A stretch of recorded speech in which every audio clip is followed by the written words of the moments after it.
Hi, it's me again with Corel tips and tricks. Real easy. And it's not all that, but you can change around with the colors and play with it. All you need to do is take a rectangle, hold on the control button, and hit P. We need to make it divisible by a number, so we're going to go with 18 inches. I've got my ratio locked so it does it even. Now half of 18 is 19. Or 9, so let's take an ellipse, make it 9. And I'm going to hit P. There's two ways you could do this. One, I'm going to select them both and hit L. Then you could select this, Control D to make a duplicate, hold down the Shift key, and then hit L. When you get that, hold down the Shift, and boom. Hold down the Shift and get that, and then hit L, or excuse me, put R for right. So you've got that. The other way to do that is, we know our nudge factor is 20, but we're going to make it 9.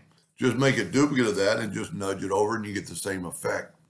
Now you could do a lot of things here, but we're not going to go there. I'm going to actually take away the indexing lines.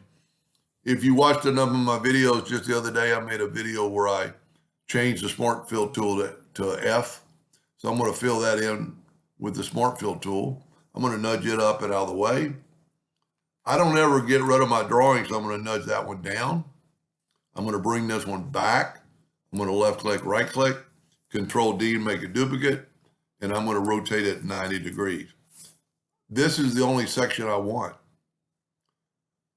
You know what? That doesn't look right. Let's bring in our indexing lines. So Control D and make a duplicate, alternate C. Yeah, I didn't center it. There we go. This is the shape we want. I wanted it rotated from the, and if you don't have alternate C set up on your computer, it's a hotkey for center of the page that Mr. Roy Brewer helped me perfect. Now I'm going to hit F for Smart Fill. I'm going to move it up. I'm going to take my whole box and I'm going to move it over quite a bit. Now I'm back to 9, but that doesn't really matter.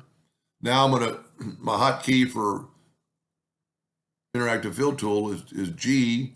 So then I'm going to put a little darkness to it. And you could go dark either way. I'm going to make it quite a bit darker on this one than I did on the previous one. Control D to make a duplicate, alternate C to rotate it 90 degrees. And because we made that shape, those two pieces are not touching. I mean, they're touching, but they're not overlapping. Then Control D to make a duplicate, alternate C, and rotate it 180 degrees. And then Control D, and that's all you have to do. Pretty easy. I don't know that it's all that special.